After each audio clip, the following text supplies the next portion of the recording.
사실 그럼에도 불구하고 여전히 정통의학에서 명상은 그렇게 아직 현재 의학의 한 축을 담당하고 있다고 보기는 조금 어렵습니다. 그런데 이 명상이 넓게 활용되는 데 결정적인 영향을 미친 것이 뭐냐면 보완대체의학과 통합의학이라는 시장이 생겼다는 겁니다. 이거는 한번 고민해 볼 필요가 있어요. 무슨 얘기냐면 미국이라는 나라는 정통의학이 있으면서 보완대체의학을 같이 의학과 정통의학이 서로 교류를 하면서 연구의 영역을 넓혀나가면서 비록 의학에서 우리가 그 보완대체의학을 정통의학으로 받아들일 수는 없지만 그럼에도 불구하고 환자한테 도움이 되고 치료에 도움이 된다면 우리는 협업을 해서 이 영역을 넓혀가자라는 관점을 갖고 있었다는 겁니다. 그래서 명상이 미국을 중심으로 해서 굉장히 많이 활발히 연구가 됐던 거죠. 그래서 여기서 보는 것처럼 미국의 그 보안통합건강센터에서 명상을 정의한 거를 보면 평온과 생리적 이완을 증가시키고 심리적 균형을 유지하며 질병에 대처하고 전반적인 건강과 웰빙을 돕는 오랜 전통이 있는 심신요법이다 라고 정의를 내리고 있다는 겁니다. 자, 벌써 이 의미에서 보게 되면 질병의 대처가 들어갑니다. 그리고 건강과 웰빙을 담당하기도 합니다. 그리고 마인드 바디, 심신요법이다 라는 개념으로 미국에서 활용이 되고 있죠. 그리고 앞서 그런 보완대체의학을 조금 더 연구를 하면서 의학 과학적으로 자료, 데이터들이 축적된 것을 통해서 이것은 의학과도 서로 충분히 교류할 수 있다는 개념의 통합의학이라는 개념을 또 만들어나고 있죠. 그러다 보니까 명상이라는 것은 통합의학적 본점에서 과학적 근거가 높고 그러다 보니까 의료인들이 받아들일 수 있는 어떤 그 수용성도 높고 그래서 이런 어떤 심신요법을 보완대체의학 가운데서 가장 의료 영역에서 많이 쓰이는 영역으로 현재 자리매김하고 있다라는 겁니다. 저도 이제 한의학을 하다 보니까 그것과 이제 조금 근사치에 있는 침치료나 한약 치료가 이제 그런 영역과 조금 더 이제 가깝게 다가오는 것을 볼 수가 있죠. 자, 그런데 여기서 굉장히 중요한 점이 있습니다. 통합의학이라는 관점이라는 겁니다. 즉 뭐냐면 기존의 의학에서는 저런 어떤 초월적 문제 이런 문제는 의학에서는 다뤄지지 않았어요. 하지만 통합의학에서는 초월적 문제들조차도 우리가 의학 영역에서 통합적 관점에서 바라보고 그 다음에 질병을 치료할 때 소위 말한 자기치유라는 걸 굉장히 강조합니다.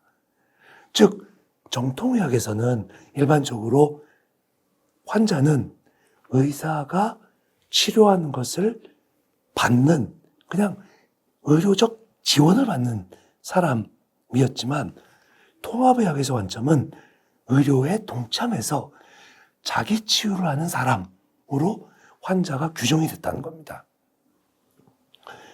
만약 명상이라는 게 의사가 해주는 게 명상이라면 그건 의학에서 굉장히 쉽게 받아들이겠죠. 하지만 명상은 셀프-힐링이란 자기 치유적 요소가 있다는 겁니다. 그래서 통합의학이라는 영역이 그만큼 명상의 입장에서는 중요한 영역이 되게 되는 거죠. 그리고 그 여러 가지 어떤 몸의 통합적 관계 그리고 단순하게 어떤 그런 치료 차원이 아니라 경험, 직관, 교육, 협력 이런 것들이 다 함께 다뤄졌을 때 의미 있게 치료 활동이 되는 게 통합의학이다 보니까 명상의 중요성은 통합의학에서 훨씬 더 커지게 됐죠. 그래서 이제 궁극적으로 보게 되면 이런 어떤 웰니스라든가 힐링이라든가 뭐 이런 것들, 특히 소위 말하는 라이프 스타일, 우리의 삶의 과정에서의 어떤 그 치료에 굉장히 중요한 팩터를 통합의학에서 담당하고 있기 때문에 명상은 통합의학에서 선택한 첫 번째 치료 방법이 되게 되는 거였죠. 자, 그러다 보니까 우리가 지금 과연 미국의 병원에서 얼마만큼의 활용성이 있는가라고 보는 자료를 공개한 논문이 있어요. 2016년도에 뭐 우리 잘 아는 MD 앤더슨, 메모리얼 슬러건 캘터링, 뭐 안병원, 하버드 뭐 등등의 정말 유수의 어떤 암센터에서 과연 어떻게 활용되고 있는가라고 하면 저기서 보는 것처럼 운동, 침, 명상, 요가, 마사지, 음악요법이 굉장히 높은 빈도로 쓰이고 있는 치료법이 되고 있다는 거죠. 저것은 사실은 굉장히 의미 있는 거예요. 왜 그러냐면 사실 우리나라의 여러 암센터에서도 명상이나 그런 치료 방법이 일부 도입이 되고 있습니다. 근데 안타깝게도 한국에서의 명상 치료는 사실 대부분 뭐 일종의 자원봉사 혹은 그냥 한번 경험하는 그런 방법으로 접근하고 있다는 거죠. 반면에 미국의 거의 대다수의 병원에서는 보완대체의학의 도구들을 좀 속된 말로 수가를 받아가면서 돈을 받아가면서 수행을 하고 있다는 겁니다. 즉 의료 영역의 하나로 받아들이고 있다는 거죠. 이것은 사실은 굉장히 중요한 차이입니다. 아마 여러분들이 병원에 방문을 해보셨겠지만 내가 돈을 내는 치료하고 한 푼도 돈을 안 내고 그냥 봉사받는 치료하고는요 효과 크기가 달라집니다. 그만큼의 가치와 의미와 비용이 되는 치료가 솔직한 의미로 효과가 더 있을 수 있죠. 그래서 그냥 자원봉사, 서비스 이런 치료가 반드시 좋은 건 아니다라는 거를 그냥 살짝 좀 말씀을 드리겠습니다만 어쨌든 미국 내 주요 암병원에서의 실태를 보게 되면 명상이 굉장히 중요한 영역을 담당하고 있다는 겁니다.